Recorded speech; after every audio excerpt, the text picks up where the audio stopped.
Shalom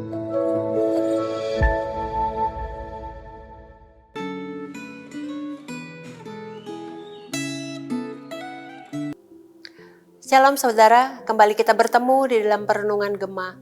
Hari ini kita akan membahas mengenai diurapi untuk melayani, terambil dari 1 Samuel pasal yang ke-10, mengenai urapan Raja Saul. Mari saudara kita siapkan hati kita sebelum kita mendengarkan firman Tuhan. Ya Tuhan, berbicaralah pada kami, biarlah kami siap mendengarkan, dan kami boleh melakukan firman-Mu. Dalam nama Yesus Kristus kami berdoa. Amin. Saudara, saya akan membacakan beberapa ayat dari 1 Samuel pasal yang ke-10 ayat 1 sampai 3. Ayat pertama. Lalu Samuel mengambil buli-buli berisi minyak, dituangnyalah ke atas kepala Saul, diciumnyalah dia sambil berkata, "Bukankah Tuhan telah mengurapi engkau menjadi raja atas umat Israel? Engkau akan memegang tampuk pemerintahan atas umat Tuhan, dan engkau akan menyelamatkannya dari tangan musuh-musuh di sekitarnya." Demikian pembacaan firman Tuhan. Saudara, raja yang dinanti-nanti oleh orang Israel selama ini, yaitu Saul, akhirnya diurapi oleh Samuel. Secara penampilan, Saul berparas elok, dan dia juga berkarakter rendah hati. Pengurapan ini tentunya merupakan kejutan besar dalam hidup Saul, sehingga dirinya merasa ragu-ragu akan hal ini. Nah, oleh sebab itu, Samuel memberikan 3 tanda konfirmasi yang kemudian kita bisa baca di ayat-ayat selanjutnya. Setiap tanda itu sangat spesifik. Pertama, di dekat kuburan Rahel, Saul akan bertemu dengan 2 orang laki-laki yang membawa pesan tentang keledai mereka yang hilang. Tanda kedua, di Tabor, Saul akan bertemu dengan 3 orang laki-laki yang masing-masing membawa 3 anak kambing, 3 roti, dan sekantung anggur. Mereka akan memberi salam serta memberi 2 roti kepada Saul. Tanda yang ketiga, di Gibea, Saul akan bertemu dengan sekelompok nabi Allah yang sedang bermain musik dan bernubuat.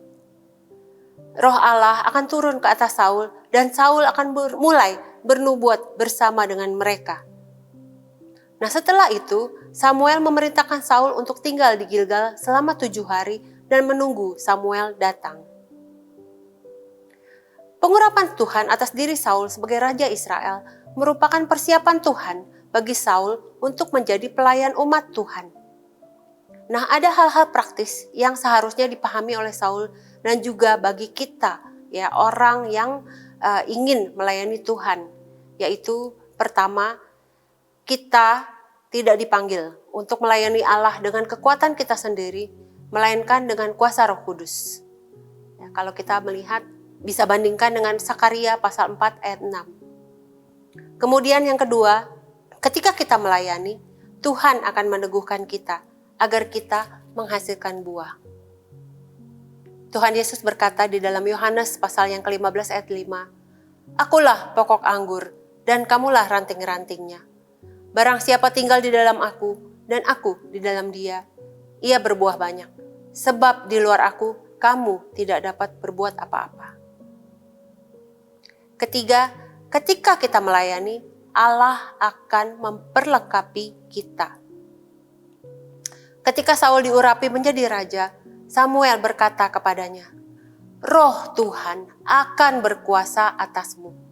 Lakukanlah apa saja yang didapat oleh tanganmu, sebab Allah menyertai engkau." Di dalam Kristus, kita sebagai umat percaya juga diberi kuasa oleh Roh Kudus dan Tuhan memperlengkapi kita dengan karunia Roh, sehingga kita dapat melayani secara efektif. Nah, jika saudara melayani Tuhan dengan kekuatan saudara sendiri, saudara pasti akan gagal. Tuhan Yesus berkata, "Di luar aku, kamu tidak dapat berbuat apa-apa." Yohanes 15 ayat yang ke-5. Saudara, Tuhan Yesus memanggil dan memberi saudara karunia untuk melayani orang lain. Di dalam 1 Petrus 4 ayat 10 dikatakan, "Layanilah seorang akan yang lain sesuai dengan karunia yang telah diperoleh dari kasih karunia Allah." Maukah saudara melayani Tuhan. Biarlah ini menjadi peringatan untuk kita, untuk boleh melayaninya. Amin. Mari kita berdoa. Tuhan, kami mengucap syukur untuk kesempatan kami boleh belajar ya Tuhan, dari bagaimana panggilan akan anak-Mu ya Tuhan, untuk melayani-Mu. Biarlah kami boleh meneguhkan hati untuk setia di dalam melayani Tuhan, setia untuk terus ya Tuhan bersama dengan Tuhan. Kami serahkan sisa hari kami, biarlah Tuhan yang memimpin dan menuntun kami. Dalam nama Yesus Kristus kami berdoa. Amin. Selamat menjalani hari. Tuhan Yesus memberkati.